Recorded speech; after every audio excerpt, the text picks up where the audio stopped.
Welcome to My Chow Line. I'm Tracy Lingle. Gonna do a quick side mashed potatoes, fully loaded. This is a companion video with my meatloaf. If you want to see the final product, check out the meatloaf video.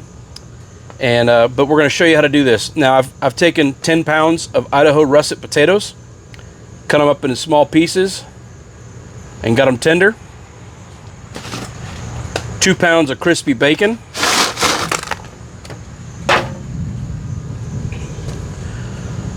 two packages of 8-ounce of cream cheese, also 2 pounds of diced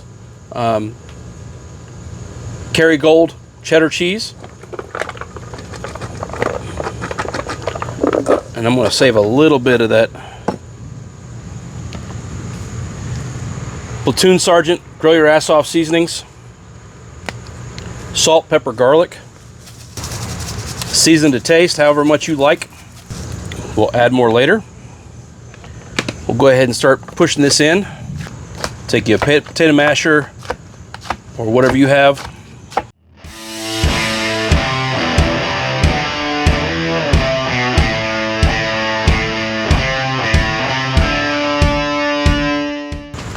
We're going to take 8 ounces unsalted Kerrygold butter.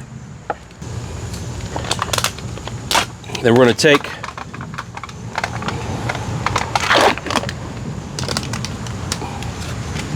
24-ounce cream cheese, or sour cream, I'm sorry.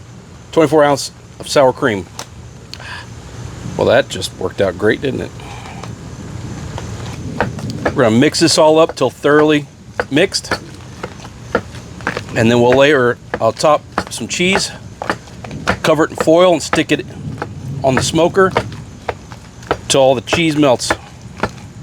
We may have to add some milk or some water to it, or chicken broth or beef broth, some kind of liquid to it to keep it from drying out. But with all the butter, with all the sour cream, with all the cream cheese, it shouldn't dry out. It should be a very creamy texture. I like leaving the skins on. You don't have to leave the skins on for this. I like the skins because we like the texture difference and the color, and also the nutrient value that the skin adds.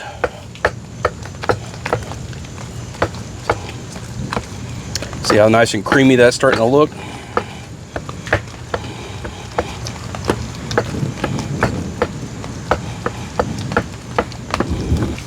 I believe I'm going to add some more salt, pepper, garlic. This is a perfect side for Thanksgiving, for a potluck, big family meal when you're going to have something, big meat, mashed potatoes. You could do this with a 5-pound and just cut everything in half. With a 5-pound bag of russet potatoes for a smaller family. And you don't have to go as crazy with all the sour cream and the butter, but man, it just smells amazing. I've got that as consistent. You can keep going with it and get it as smooth as you want. I mean, you could run it through and press it through. If you wanted to, you could press it through a colander or something like that to get it even smaller and finer. I like a little chunkiness with it. Now we're going to take the last of this cheese, and I'm going to pat that down into the mashed potatoes. 1, to even it out. 2, to push it in a little bit so it doesn't burn it as easily. So now we're going to cover this with foil, and we're going to put it on the smoker and let it cook, and it'll be ready when we have our meatloaf. I want to give a shout out to Grill Your Ass Off seasonings. Awesome, amazing brand, company, veteran owned, Texas made. Check them out, grillyourassoff.com/mychowline, or use My Chow Line at checkout for 10% off. You get all these, you got cool t-shirts, you got seasonings, sauces, condiments, you name it, they've got it. Check them out. Another shout out, armedforces.press. Check out armedforces.press for military news that's not from the military. Todd, thank you for joining me on My Chow Line. Thanks for coming in. Thanks for having me. Just tell us a little bit about your time in service, and then I'll ask you to share a story when you're done.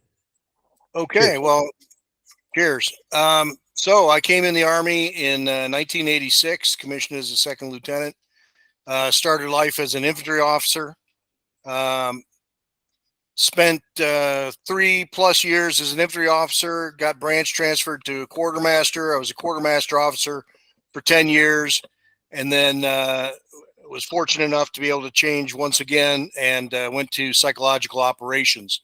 So for half my career, the second half of my career, I was in psychological operations. Spent most of my career overseas in Europe and Southwest Asia. In fact, I'm speaking to you now from Stuttgart, where when I retired, I was able to stay and fortunate enough to get a job with the government here. Um, so during my time in service, 28 years, I deployed to 4 tours for combat, plus a tour in well, 2 tours in Bosnia, and a number of trips to Kosovo. Um, I've got lots of memories, lots of stories, lots of units that I served with.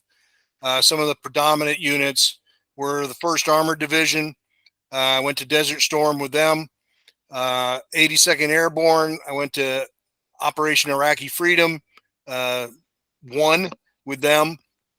18th Airborne Corps, I went to OIF 3 with them. And then I went and served with CJITF, CIAG, Task Force 435 in Afghanistan. So, like I said, many memories, many experiences. Nothing, in my opinion, too harrowing or too bizarre. But I did want to share one experience I had, and that's from when I was in Bosnia in the early 2000s. So I was in Sarajevo with Headquarters Stabilization Forces. It was a NATO command, which means it had at the time probably 15 or 18 different nations making up the stabilization forces. We had a multinational division, U.S. multinational division. There was a French-based multinational division, and there was a British-based multinational division. But the headquarters in Sarajevo was NATO and made up of staff officers and staff NCOs from about 15 or 18 different NATO nations. And so I was there doing psychological operations on behalf of NATO, basically trying to get the various factions to live together peacefully, to return to a peaceful sort of situation like they had before the war broke out in the early 90s.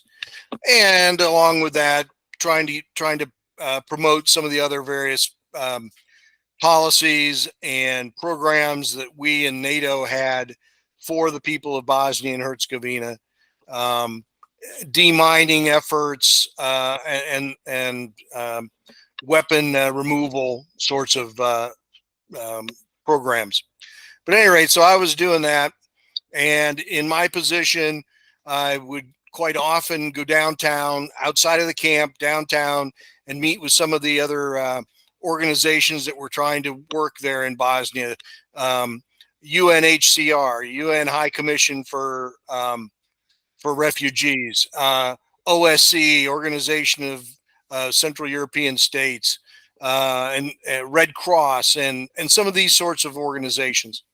And this one morning, I was downtown in the morning, meeting with them, trying to align our programs. And, typical meeting, came back about lunchtime, and about 1 o'clock, 1:30 or so, I get a phone call from a Danish colonel in the headquarters, basically just saying, "Todd, are you watching TV?" "No, sir, I'm not. I'm doing work." "Todd, you need to go turn on CNN."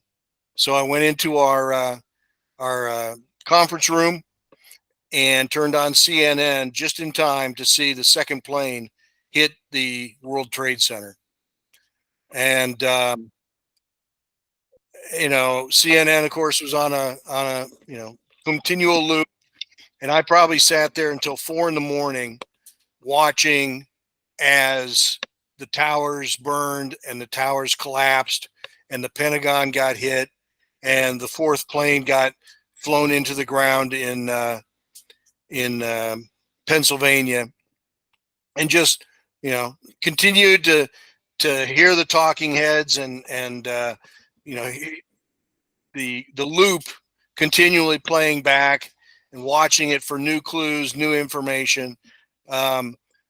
Taking breaks every now and then to send emails back to my parent command back at Fort Bragg at the time, now Fort Liberty, North Carolina, who of course were on high alert, and everything was going on with them. And so that was my introduction to the global war on terrorism. I remember thinking how odd it was to be in another country trying to keep them from killing each other while my own country was under attack. And in the days that followed, the various people who worked on the base that I would interact with normally and wouldn't give me the time of day went out of their way to tell me and other Americans that they were so sorry for what had happened.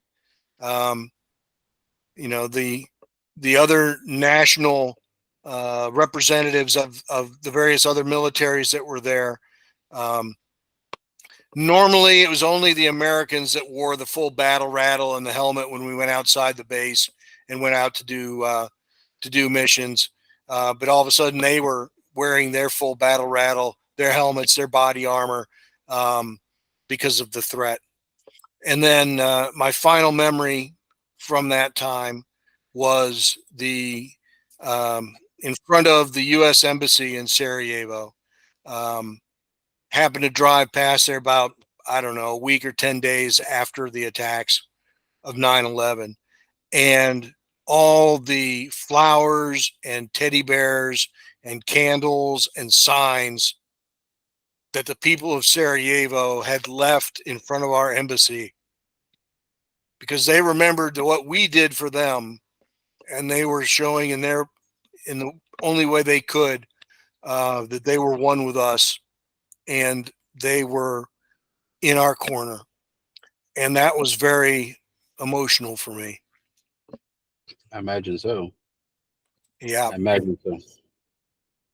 Like I told you before we started this, I was in Saudi Arabia at Prince Sultan Air Base, and we had Brits and we had French guys on our base. And when it happened, everybody went to full alert. What didn't matter the nationality, everybody went to full alert. And all of a sudden, all the TCNs on the base disappeared. It was the security was heightened. The only essential personnel were allowed on base, and it got weird for a little bit, and we didn't know what was going to happen. There was probably at least because we were in that area. We were in the area where the attacks would originate from. Sure. And Yeah. in fact, we were there when the bombs fell in Afghanistan for the first time. But we didn't know what the deal was. We didn't know if we were going to get activated and moved, if we were going to be all that. So that was a wild adventure of a whole lot of hurry up, and I don't know what's going to happen. I don't know. Yep. We're at war. We don't know where we're going, but we're going to war. That's all we knew. Yep. And, absolutely. Yeah, but yeah, that's interesting about the people in Sarajevo putting that out. That is a nice tidbit, and nice. It's nice to know. And I didn't know we were still in Bosnia, in Sarajevo, till in the 2000s. I didn't know that, so that's good to know. I knew we were there in the early 90s, but I didn't know we were continuing to have a presence there. I know NATO. I guess. Well, when America is what 45-50% of NATO anyway. One of 32. One of 30. Well, we provide the most troops for it, I believe, out of all of them too. Yes, we provide a lot, We are the backbone in a lot of ways. Yeah, but I just didn't realize that we were there. So I thank you for that. I got a question for you about the sign in the background there that says Combat Vets Association. Yeah, Can you tell me about it? sure. So the Combat Veterans Motorcycle Association is a group of combat veterans, as you would expect, all U.S. combat veterans. There's chapters in every state in the Union. We have two chapters in Europe and one chapter in Asia. Um, there's about 19,000 active members currently. We just had our national convention in Minneapolis. No, I'm sorry, Rochester, Minnesota, back in June. And the motto of the Combat Vets Motorcycle Association is Vets Helping Vets. And that's what we do. Awesome. That is amazing. I'm not a motorcycle guy, but I know a few people who are, and I will be able to make sure to pass that along. We'll probably put a link in the description to the website for the club, and put it up because in fact one of our members that's partnered with us, Jen Davis, she's a motorcycle, and there's a bunch of people on the team that ride motorcycles. I know Kurt Beck and his wife and son ride, and there's a lot of guys that ride. So yeah, that's a great organization. Good to hear that. Yep. Thanks for sharing that. Sure. Thanks for noticing. Well, you're welcome. I try to pick up on that stuff, you know. Yeah. But it's a cool logo too. So absolutely. But I thank you for sharing that with us, and reminding us that we were not just in all the normal places in the world, that we were in some of the other places around the globe.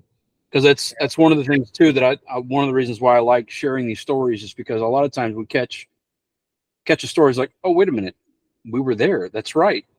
That was going on. Something else might have taken away from us highlighting us being there, and that story's not told, that we had troops deployed there, that there were guys that got hurt over there. There were guys that, spent their careers deployed to some of those no-name places that we don't talk about or weren't popular in the news. Yep, absolutely. It's not Bosnia, but Kosovo. We still have American troops in Kosovo, and we still rotate units over there on a 6 or 9 month basis. Really? Yep. I didn't know that. Yes, we do. Camp Bondsteel is where the U.S. Led element typically goes, and Pristina Camp Film City is the the NATO headquarters. Did not know that. Well, that's good information. Let's see, I learn something new every day. Yeah, man. I appreciate it. Well, I appreciate you taking the time. I don't want to tie up too much of your evening. I know it's getting late over there, and I just appreciate you coming on, sharing your stories with us, and look forward to seeing you at the next jump. You coming to Palatka in October for Market? No, but I'll be in Holland for Market Garden 80th anniversary in September. Man, that'll be awesome. I wish I could be there. Right now I just can't afford to get there. It's nothing but it's nothing but going into debt. Yeah, that's right. Nothing but well, I went into debt going for the 80th and D-Day in Normandy, so I still got to pay that off. Yeah, it's easier for me since I'm over here in Europe. I just drive there. I don't have to fly. Yeah, because just getting to Europe, I was talking with somebody else. Flying to Europe from the United States is more expensive than flying from Europe to the United States and back. Probably true. Yeah, because I know when my buddy who lives in London, he looked at tickets to fly from London to the United States and back round trip. Yeah, and it was like $600-700, and the same ticket on the same carrier from the United States to London and back was like $2,000. Nice. So we're rich Americans. Of course, we're going to pay more. Yeah, well, I think it's the taxes and everything they put on all the fees. True. But anyway, well, I appreciate it. Thanks for coming on. Hey, absolutely. And cheers. Thank you for your service. Thanks, sir. And look forward to seeing you at the next operation that we get to do with Round Canopy Parachute Team. Absolutely. I look forward to it. All right, man. Take care. You too. Cheers. Cheers. All right, we have our mashed potatoes here, pulled off the grill. We're just taking these to where we get the cheese melted that we put on top because everything's already cooked. Let's just